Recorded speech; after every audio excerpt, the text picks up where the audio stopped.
تو جواب ملتا ہے کہ مولانا ٹھیک ہے، ہم سمجھتے ہیں کہ نماز واجب ہے، لیکن یہ بتائیے کہ ہم آپ کی نماز پڑھیں یا اپنے بال بچوں کا پیٹ پالیں؟ بڑی توجہ عزیزان گرامی، ہم نماز پڑھیں یا روزی روٹی کے لیے نکلیں؟ ہمیں پورا گھر چلانا ہے، لہذا ہم اسے دیکھیں یا آپ کی؟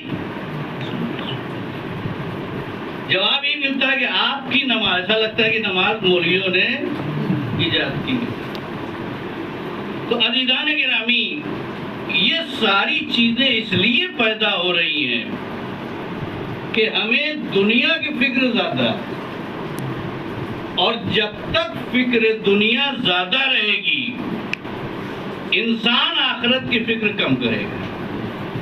لہذا اگر انسان کو آخرت کی طرف مائل کرنا ہے تو دنیا کی فکر کو کم کرنا پڑے گا۔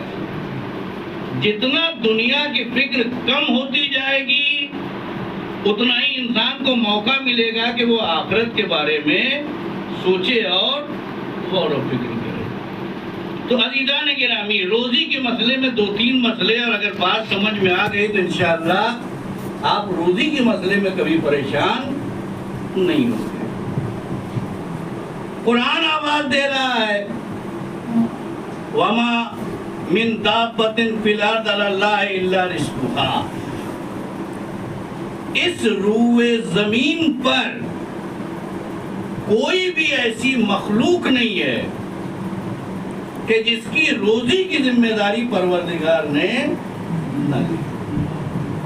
یہ کون کہہ رہا ہے؟ قرآن کہہ رہا ہے، اللہ کا پیغام ہے، اور خالی انسانوں کے بارے میں نہیں کہا کہ روئے زمین پر جتنی بھی مخلوقات خدا ہے ان سب کے روزی کی ذمہ داری پروردگار عالم نے۔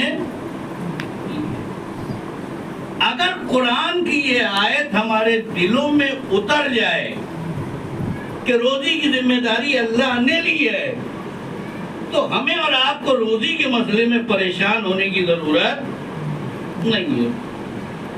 سنت کو اٹھا کے ہم نے دیکھا تو پیغمبر اسلام آواز دے رہے ہیں کہ جس طرح سے موت انسان کا پیچھا کرتی ہے ویسے ہی انسان کی روزی انسان کا پیچھا کرتی ہے۔